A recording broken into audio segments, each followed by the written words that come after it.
I'm going to talk about the surgery day and post-op course of a breast lift. And in fact, it's exactly the same as for a breast reduction. So what we're going to do is use the breast reduction video for our breast lift post-op course and surgery day video, because they're precisely the same. On the day of surgery with a breast reduction, you'll come into hospital, the nurses will admit you, you'll see the anaesthetist, you'll see me, and then I'll mark you carefully. So the real marking of the reduction is done on the day of surgery just before you go in. So you'll be awake, non-sedated, able to talk, you'll be a little anxious, but hopefully okay. And I'll carefully plan your breast surgery out when you're standing, and then I'll photograph you. I like to refer back to my markings later just as a quality measure, really. Then you'll go into the operating room. You'll have an anaesthetic, and once you're anaesthetised, I'll inject your breast with 1 litre of dilute local anaesthetic and adrenaline solution, just as we would for liposuction. It completely cuts down on blood loss, makes it much more minimal, creates good analgesia or comfort for you after the surgery. So it's a really good thing to do. I'll then do the surgery, which takes usually between 2 and 3 hours, depending on the breast size that you have and how much lipo there is.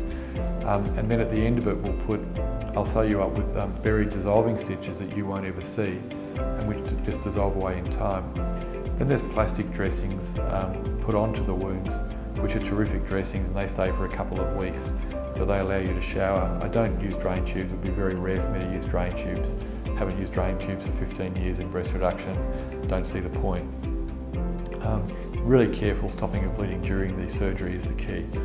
At the end of it, an elastic crop top called a tuber grip vest will be put on you with some paper pads, and you'll then go to recovery and then back to the ward. Reasonably comfortable. You'll be up and around, able to go to the bathroom within a few hours of breast reduction surgery.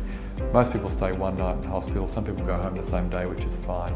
But in general, if you can stay overnight, you'll have a better experience, and the next morning you'll go home. Post-operatively, people don't usually have terrible pain with breast reduction. If you have terrible pain, I want you to ring me. It may indicate a problem such as infection or bleeding, although both of those are pretty uncommon. But you will be sore, and you'll feel stiff and sore like you've been run over, had a minor car accident kind of pain. And this creates, is due to the fact that you get bruising in the tissues. Most people need strong painkillers for no more than 1 to 3 days, and after that paracetamol, Nurofen and these types of things for 1 to 2 weeks.